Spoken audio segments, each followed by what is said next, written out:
India का Halloween, भूत चतुर्दशी, छोटी दिवाली के दिन मनाए जाने वाले इस फेस्टिवल के बारे में आप इसके नाम से ही समझ गए होंगे।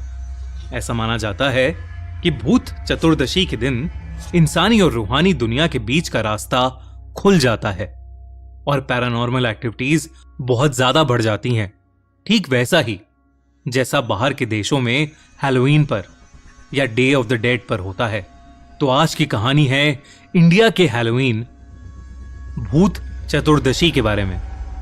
मनन के मॉम डैड शादी के बाद अमेरिका शिफ्ट हो गए थे और मनन वहीं पर पला बड़ा था। पर कुछ ही सालों में मनन की मॉम गुजर गई थीं। वो और उसके डैड अकेले ही अमेरिका में रहते थे। इस बार मनन के पापा को एक पुरानी प्रॉपर्टी के चलते 1 महीने के लिए इंडिया आना था और वो मनन को अपने साथ ले जा नहीं सकते थे। इसलिए इंडिया आकर मनन के पापा ने उसे उसकी कोलकाता में रहने वाली मासी सुमोना के पास ही छोड़ दिया। मनन को ये सब बिल्कुल भी पसंद नहीं था क्योंकि अक्टूबर के महीने में हैलोवीन आता था जो मनन को बहुत पसंद था। मनन ने अपनी सिचुएशन को एक्सेप्ट किया और चुपचाप अपनी मासी के घर चला गया।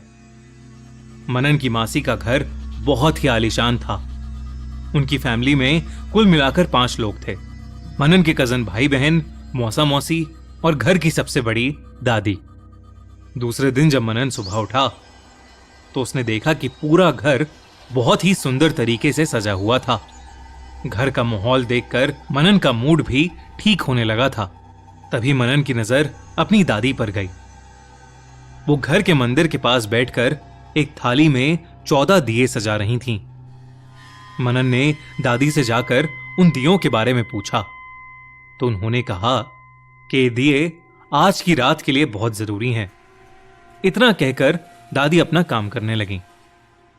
तभी अचानक से उसी कमरे की खिड़की जोर जोर से बजने लगी। घर का कोई भी मेंबर उस बात से चौंका नहीं। मनन ने ध्यान से देखा तो बाहर हवा भी नहीं चल रही थी। ऐसा लग रहा था कि उस खिड़की को कोई जानबूझकर धक्का दे रहा हो। मनन ने अपने कजन को इशारा कर वो खिड़की दिखाई, पर उसने मनन की तरफ देखकर अपने मुंह पर उंगली रखकर उसे चुप रहने को कहा। कुछ ही समय में वो खिड़की हिलना बंद हो गई। मनन को ये बात बहुत अजीब लगी, पर फिर वो अपने कजन्स के साथ डेकोरेशन के काम में लग गया। तैयारियों में कब शाम हो गई पता ही नहीं चला। सभी घर वालों ने मिलकर पूजा शुरू की। मनन की मासी ने उसे बताया कि आज भूत चतुर्दशी है। लोग मानते हैं कि इस दिन गुजर चुके लोग आत्मा के रूप में अपने परिवार वालों से मिलने के लिए आते हैं। पर कभी कभी उन आत्माओं के साथ इंसानी दुनिया में कुछ बेहद बुरी आत्माएं और शक्तियां भी इंसान के घर में घुस सकती हैं और उसकी जिंदगी तक ले सकती हैं। मनन की मासी ने यह सब कहते हुए प्लेट में रखे उन 14 दियों को जलाना शुरू कर दिया। दिए जलाते वक्त अचानक से घर की लाइट्स फ्लिकर करने लगी और वही खिड़की ठीक दोपहर की तरह बजने लगी।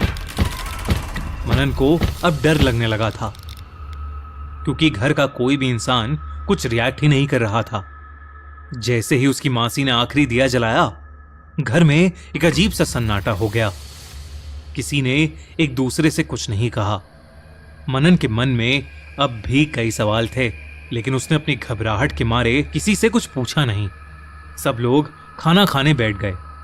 खाना खाने के बाद सभी घर वाले सोने चले गए, पर मनन को नींद ही नहीं आ रही थी। उसके मन में एक अजीब सी बेचैनी थी। वो उठकर किचन में पानी पीने चला गया। पानी पीते हुए मनन को खिड़की पर किसी के नॉक करने की आवाज आई। मनन ने ध्यान से देखा तो उसे खिड़की पर एक हाथ नजर आया जो खिड़की को बजा रहा था। ये देखकर मनन की रूह कांप उठी, पर न जाने क्यों उसके पैर उस खिड़की की तरफ बढ़ने लगे। मनन जैसे ही खिड़की के नजदीक पहुंचा, अचानक से खिड़की के पास रखे दियों की रोशनी बहुत तेज हो गई और खिड़की पर मनन को दिखा कि वो हाथ गायब हो गया। मनन ने अपनी जिंदगी में कभी कुछ ऐसा एक्सपीरियंस नहीं किया था। वो उन दियों के पास बैठ गया और उन्हें नजदीक से देखने लगा। उन्हें देखते देखते अचानक से मनन को जोर से एक छींक आई और उस छींक से उन 14 दियों में से एक दिया बुझ गया। उस दिए के बुझते ही मनन को बहुत तेज ठंड लगने लगी। वो उस दिए को जलाने के लिए माचिस उठाने पीछे मुड़ा तो उसने जो देखा उससे उसका दिल ही दहल गया। उसने देखा कि वही खिड़की जिस पर उसने कुछ देर पहले उस हाथ को देखा था अब खुली हुई थी और ठीक उस खिड़की के साथ एक आदमी खड़ा था जिसका आधा मुंह बीच से कटा हुआ था।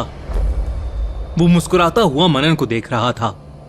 उसकी भयानक मुस्कान देखकर मनन की चीख निकल गई और वो वहां से अपने कमरे की ओर भागा।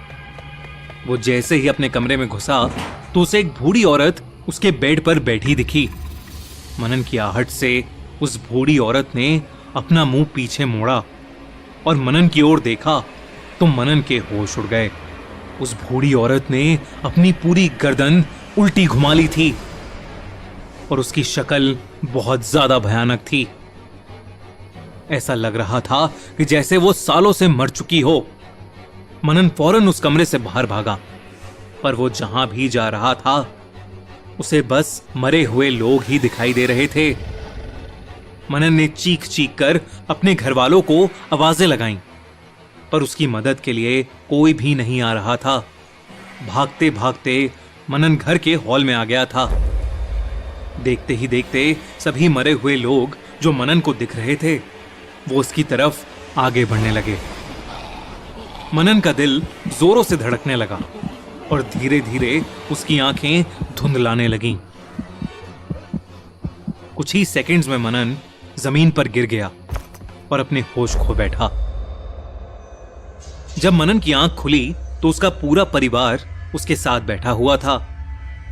मनन घबराकर इधर उधर देखने लगा और घबराते हुए कहने लगा, वो सभी यही हैं, इसी घर में।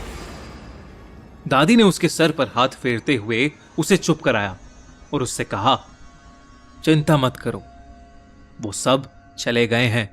मैंने वो दिया जो बुझ गया था वो फिर से जला दिया। अब हम सब बिल्कुल सुरक्षित हैं। दादी ने मनन को बताया कि भूत चतुर्दशी के दिन उन 14 दियों को इसलिए जलाया जाता है ताकि बुरी शक्तियों से उनकी रक्षा हो पाए। मनन से जब एक दिया बुझ गया था तो सभी भूत प्रेत और बुरी शक्तियां उस पर हावी हो गईं और उसके साथ ऐसा हुआ। मनन के पास कहने को कुछ भी नहीं था। उसकी जिंदगी में कभी कुछ ऐसा होगा उसने सोचा भी नहीं था। लेकिन उस दिन के बाद से वो अपने किस्से कहानियों में भूत चतुर्दशी को इंडिया का हैलोवीन कहने लगा।